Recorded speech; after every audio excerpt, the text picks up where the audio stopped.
Video को like करके आगे शेयर जरूर कर देना। महसूस करते हैं कि हमारे दीन की हक़ानियत के ये दोनों शाहिद है, मोइनुद्दीन अजमेरी, मुहिजुद्दीन जिलानी। तो सरकार गरीब नवाज क्यों है, इस पर आज हम गुफ्तगू करेंगे। मेरे प्यारे आका सल्लल्लाहु अलैहि वसल्लम के प्यारे दीवानों, याद रखना गरीब नवाज का मतलब ये होता है गरीबों को नवाजने वाला, गरीबों को नवाजने वाला, गरीबों को देने वाला। तो गरीब नवाज का एक मतलब मेरी निगाह में ये भी है, चूंकि गरीब अजनबी को भी कहते हैं, गरीब का मतलब अजनबी भी होता है। जैसे कि डॉक्टर इकबाल के शेर के अंदर ये बात आई है, वो कहते हैं कि गुर्बत में हो अगर हम, रहता है दिल वतन में। हालांकि ये गुजरात की सरजमीन है और यहाँ के लोग उर्दू जो है वो अवाम की बात कर रहा हूँ, अहले इल्म तो अपनी जगह है कि लोग उर्दू ज़्यादा नहीं जानते, तो थोड़ा सा मैं दर्स के अंदाज में, हालांकि कोई मुदर्रिस नहीं हूँ, लेकिन दर्स के अंदाज में समझाना चाहता हूँ कि ये शेर के अंदर गुर्बत के मुकाबले में वतन आया है। तो वतन जो है वो आपस के लोग, हम वतन आपस के लोग, प्यार मोहब्बत, जहाँ इंसान पैदा होता है, जहाँ इंसान रहता है, जहाँ इंसान पलता बढ़ता है, तो वो वतन कहलाता है। और गुर्बत यानी कि परदेश के मुकाबले में वतन आया है।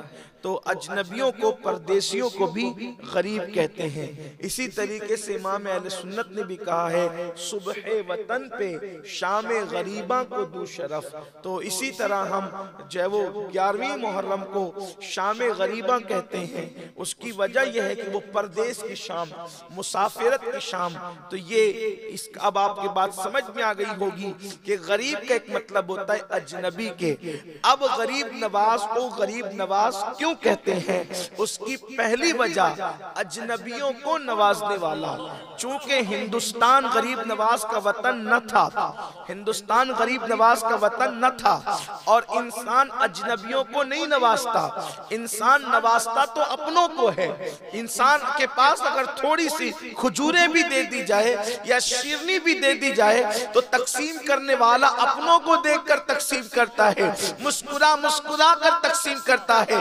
लेकिन गरीब नवाज क्यों, उसकी एक वजह यह है कि गरीब नवाज पैदा हुए संजर में, उनका असल वतन था मदीने मुनव्वरा, और अगर उसके बाद ले ले मदीने मुनव्वरा के बाद तो करबला उनका वतन था, उसके बाद अगर ले ले तो संजर उनका वतन था। लेकिन अल्लाह अकबर, सरकार गरीब नवाज न हिंद में पैदा हुए, न हिंद में बड़े हुए, न हिंद में पले बड़े, न हिंदुस्तान में कोई रिश्तेदारी थी, न हिंदुस्तान में और कोई ताल्लुक था। लेकिन अल्लाह अकबर, गरीब नवाज आए और आने के बाद हिंदुस्तान वालों को, इन गरीबों को, अजनबियों को नवाजा। और किस तरह नवाजा कि 90 लाख को सबसे बड़ी दौलत जिसे कहते हैं यानी ईमान, उस ईमान से नवाजा। इस तरह गरीब नवाज, इस तरह भी गरीब नवाज हैं। सुभान अल्लाह, नाराए तकबीर, नाराए रिसालत, खाजा का हिंदुस्तान, फैजाने सरकारे गरीब नवाज। अजनबियों को नवाजने वाले, परदेशियों को नवाजने वाले, तो एक वजह यही। और फिर यहाँ लोग कहते हैं गरीब नवाज तो सिर्फ अल्लाह हो सकता है। आप मुझे बताएं, बेशक गरीब नवाज अल्लाह है, बंदा नवाज अल्लाह है, गौस अल्लाह है, दाता अल्लाह है, मौलाना भी अल्लाह है। लेकिन अगर आपको ये तकलीफ है कि हम गरीब नवाज अल्लाह को कह के मुशरिक होते हैं, या दाता अल्लाह को कह के मुशरिक होते हैं, या गौस अल्लाह को कह के मुशरिक होते हैं, तो या माज़ अल्लाह जो है वो आप ये बात लाते हैं कि आपने दाता अल्लाह है, बंदे को कहा मुशरिक हो गया, अल्लाह जो है वो गौस है, बंदे को कहा मुशरिक हो गया। तो इसी तरह तो मौलाना भी अल्लाह है। अगर आपने बंदे को मौलाना कहा तो फिर आप भी मुशरिक हो गए, इसका मतलब कोई बचा ही नहीं।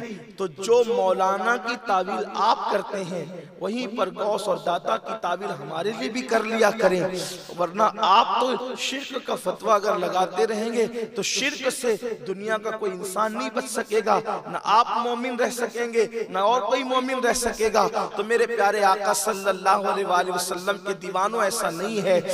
गौस यानी मददगार जाती तौर पर अल्लाह ही है, लेकिन अल्लाह की अता से मददगार हमारे गौसे आजम भी है, और अल्लाह की अता से गरीब नवाज हमारे मुइनुद्दीन अजमेरी भी है, और बंदा नवाज हमारे सैयद मोहम्मद हुसैनी भी है, और जिन्हें हम बंदा नवाज के सुदरास कहते हैं। तो लोग इस तरीके की बातें उलझाते हैं। तो पहली वजह गरीब नवाज कहलाने की ये कि आपने अजनबियों को नवाजा, और गरीब का मतलब अजनबी होते हैं। अब दूसरी चीज आइए, जो असल गरीब नवाजी की वजह है वो ये है कि गरीब मतलब मुफलिसों, गरीब का एक मतलब होता है मुफलिस, बेसहारा, बेमाल और लुटा पिटा, और उसका कोई चारा ना हो, बेचारा।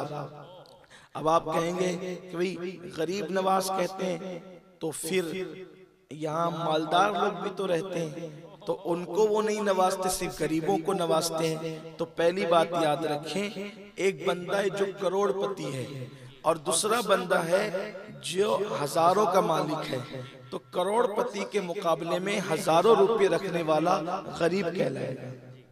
ठीक है, इतनी बात समझ गए आपने। और 1000 रुपए जिसके पास है, सैकड़ों रखने वाला उसके सामने गरीब कहलाएगा। इसी तरीके जिसके पास सैकड़ों है तो चंद रुपए रखने वाला उसके सामने गरीब कहलाएगा। यानी जिससे जिसका माल कम होगा उसके मुकाबले में वो गरीब होगा। तो अब सरकार गरीब नवाज के आस्थाने पर बादशाह भी गरीब है। उसकी वजह यह है कि गरीब नवाज खुदा के खजानों के मालिक हैं और तख्त और ताज बादशाहों को इन्हीं के दरवाजे से मिलता है, इसलिए उनके दरवाजे पर सब गरीब है। अब आपके बात समझ में आई, जो लोग अपने आप को बहुत मालदार तस्वुर भी करते हैं वो भी गरीब है, इसलिए कि वो भी झोलियां महमूद गजनवी, अल्लाह अकबर, महमूद गजनवी अगर मुस्तफा जान रहमत सल्लल्लाहु अलैहि वसल्लम की बारगाह में झोली फैलाकर खड़ा है तो लोगों के सामने वो बादशाह है, मगर मुस्तफा जान रहमत के दरवाजे पर तो वो भिखारी ही है ना। क्यों अपनी गली में वो रवादार सदा हो जो भीख लिए राहे गदा देख रहा हो, और आता है फकीरों पे उन्हें प्यार कुछ ऐसा कि खुद भीख दे और खुद कहे मंगता का भला हो, और मंगता तो है मंगता में दिखा दे, मंगता तो है मंगता कोई शाहों में दिखा दे जिसको मेरे सरकार से टुकड़ा ना मिला। सुभान अल्लाह, सुभान अल्लाह। तो उनके दरवाजे पर तो सभी भिखारी है, सभी गरीब हैं। तो गरीबों को नवाजने वाले, यानी जो नेमत जिसके पास नहीं उसको वो नेमत देने वाले। और हुजूर गरीब नवाज की शान ये है वो बचपन से गरीब नवाज, अल्लाह अल्लाह अल्लाह। और आगे बढ़ के कह दूं, बचपन से नहीं खानदानी गरीब नवाज, उनका खानदान ही गरीब नवाज, पूरा खानदान गरीब। रसूलुल्लाह से लेकर सैयद गयासुद्दीन तक, सैयद गयासुद्दीन से लेकर खुद गरीब नवाज और नीचे आज। तो सरकार गरीब नवाज ने गरीब नवाजी कैसे की, आइए देखें। इस उन्वान पर आज मुझे बोलने का शौक इसलिए हो रहा है कि आज मेरी कौम के दिलों में गरीबों से नफरत पैदा हो रही है। थोड़ी सी अल्लाह किसी को दौलत देता है तो वो गरीबों के पसीने में उसको बदबू आने लगती है। आज लोग रिश्ते भी ढूंढते हैं तो अमीर और गरीब में फर्क करते हैं, बाजू में भी बैठते हैं अमीर और गरीब में फर्क करते हैं, मस्जिद के ट्रस्टी भी बनाते हैं अमीर और गरीब में फर्क करते हैं, मदरसे का मुतवल्ली भी बनाते हैं अमीर और गरीब में फर्क करते हैं। अगर आपको बात तल्ख न लगे बोलो ये सच्चाई है कि नहीं है। मालदार नमाज का पाबंद हो या न हो उसे मस्जिद का ट्रस्टी बना दिया जाता है, अगर गरीब वली सिफत भी हो उसे मस्जिद का ट्रस्टी नहीं बनाया जाता। शादियों के अंदर वो ओबाश जो जिनाकार और बदकार और शराबी है, उसके बारे में हमें पता है कि ये बदकार है, जिनाकार है, शराबी है, लेकिन अगर वो आए उसके लिए लोग कुर्सियां छोड़ देते हैं। लेकिन गरीब नमाजी और नमाज का पाबंद हो, शरीयत का पाबंद हो, उसको कोई भाव भी नहीं देता। मुसलमानों याद रखो, इसका मतलब हम दौलत के पुजारी हो गए हैं, इसका मतलब हम माल के पुजारी हो गए हैं। अगर यही फिक्र है कि दौलत ही सब कुछ है, तो फिरौन में और हम में फर्क क्या रह जाता है, नमरूद में और हम में फर्क क्या रह जाता है। अल्लाह अकबर, उनके लिए भी दौलत सब कुछ थी, हमारे लिए भी दौलत सब कुछ है। बल्कि बड़ी माजरत के साथ आज दीनदार तबका भी अगर खैरियत पूछता है, आज के बहुत सारे इल्ला माशाअल्लाह इल्ला बास के बहुत सारे लोग अगर खैरियत भी पूछते हैं तो मुंह देख करके, अगर गरीब मुरीद नेक और मुत्तकी भी हो, उसे मुसाफे की सआदत भी नसीब नहीं। और मालदारों का हाल ये है कि वो गुनहगार, ओबाश और अय्याश हो तो उनकी बीमारी में भी खैरियतें पूछी जाती है, उनके घर तक जाया जाता है।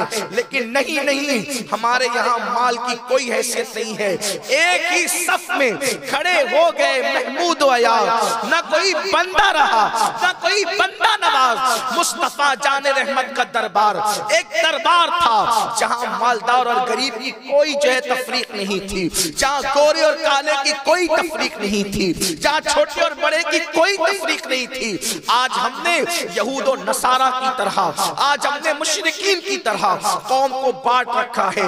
मालदारों का मामला अलग है, गरीबों का मामला अलग है। और अल्लाह ने कुरान में ज़ाब्ता अता किया, ना मालदार अफजल है ना गरीब अफजल है। इन्ना अक्रमकुम इन्नल्लाहि अत्काकुम, अगर मालदार में तकवा है तो मालदार अफजल है, और गरीब में तकवा है तो गरीब अफजल है, गोरे में तकवा है तो गोरा अफजल है, काले में तकवा है तो काला अफजल है। इसीलिए तो नहीं देखते कि बड़े बड़े गोरे खूबसूरत हरम के बिलाल काबे की छत पे खड़ा ना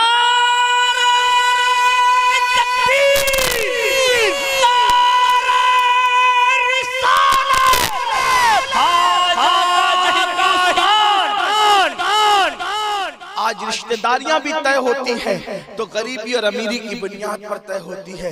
इस तफरीक को खत्म करना होगा, वरना जिस दिन मेरी कौम माल को सब कुछ समझ लेगी, उस दिन फिरौनियत जन्म लेगी। जन्म क्या लेगी? फिरौनियत जन्म ले चुकी है, नमरूदियत जन्म ले चुकी है, यजीदियत जन्म ले चुकी है।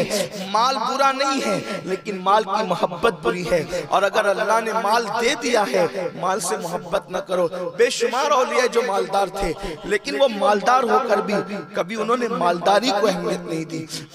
आज आप देखें यहाँ औरतें और खवातीन भी मौजूद है। अगर औरतें किसी शादी के फंक्शन में या वलीमा की महफिल में अगर वो जेवरात पहनकर चली जाए और वहां पर कोई गरीब औरत बगैर जेवर के आए, तो औरतें उसका मजाक उड़ाने के लिए उससे कसदन पूछती है, भाभी क्या बात है, आज आप जेवर पहनना भूल गई। हालांकि उसको पता है कि इसके पास जेवरात है नहीं, इसके पास जेवरात है नहीं, अच्छे कपड़े हैं नहीं, फिर भी उसका मजाक उड़ाने की गर्ज से पूछती है ताकि उसका दिल दुखे। और अच्छी तरह याद रखना, सरकार गरीब नवाज रदी अल्लाह ताला अन्हु का इरशाद है कि मैंने अपने पीरो मुर्शिद से सुना है, सरकार गरीब नवाज फरमाते हैं, मैंने अपने पीरो मुर्शिद से सुना है कि इंसान के सीने से लेकर दिल तक तकरीबन 80 पर्दे होते हैं और हर पर्दे पर एक फरिश्ता खड़ा होता है। जब तुम किसी मोमिन का दिल दुखाते हो तो गोया के 80 फरिश्तों को तुम तकलीफ पहुंचाते हो, 80 फरिश्तों को तुम नाराज करते हो, 80 फरिश्तों को तुम जो है वो उनकी नाराजगी मोल लेते हो, अज़ियत पहुंचाते हो। और वो 80 फरिश्ते तो अपनी जगह, अल्लाह के रसूल सल्लल्लाहु अलैहि वसल्लम ने फरमाया, जिसने किसी मोमिन का दिल दुखाया उसने मुझ मोहम्मद का दिल दुखाया। सारी इबादतें एक धरी के धरी रह जाएगी, सिर्फ एक मोमिन का दिल दुखाने की बुनियाद पर इंसान जहन्नम में डाल दिया। एक मोमिन की बात कर रहा हूँ, एक मोमिन। जिंदगी में काउंट कर लेना कितनों का दिल दुखाया है, जिंदगी में काउंट कर लेना कितनों का दिल दुखाया है। एक मोमिन का दिल दुखाने की सब इबादतें धरी के धरी रह जाएगी। आज हमने दिलों का ख्याल करना छोड़ दिया, हमारे हमसाए पड़ोसी हमसे नाराज हैं, तंग तंग आ चुके लोग, बीवियां नाराज है, बीवी से शौहर नाराज है, बाल बच्चे नाराज हैं, ये सब नाराजगी का माहौल, नफरतों का माहौल। आओ जरा गौर करो, एक मोमिन के दिल की अहमियत कितनी है। 80 फरिश्ते एक मोमिन के दिल पर पहरेदार है। आखिर कोई तो नेमत ना ऐसी होगी जहां 80 फरिश्तों को खड़ा किया गया। गौर तो करो जरा, सोचो तो सही। हमने तो समझा है कि बस कुछ सीखा ही नहीं, कुछ सीखने की कोशिश ही नहीं की।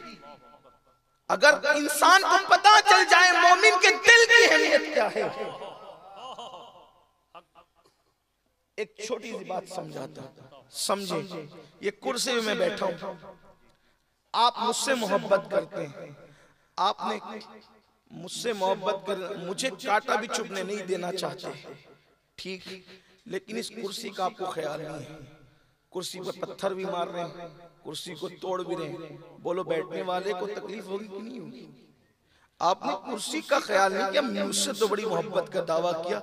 अब आप जितना डैमेज कुर्सी को करेंगे सारा असर मुझ पे पड़ेगा, ठीक, समझ में? अब अल्लाह फरमाता है मेरे जलवे जमीनों में नहीं समाते, मेरे जलवे आसमानों में नहीं समाते, मेरे जलवे अर्श कुर्सी पर नहीं समाते, मेरे जलवे अगर कहीं समाते हैं तो वो मोमिन। वीडियो अगर अच्छा लगा हो तो लाइक करके आगे शेयर ज़रूर कर देना। अल्लाह रब्बुल इज़्ज़त इसका सिला, इसका सवाब आपको ज़रूर अता फ़रमाएगा। और अपने दोस्तों से इस चैनल को ज़रूर सब्सक्राइब कराइएगा ताकि वो लोग भी जो है दीनी मालूमात हासिल कर सकें। अल्लाह हाफिज़। अस्सलामु अलैकुम व रहमतुल्लाहि तआला व बरकातुहू।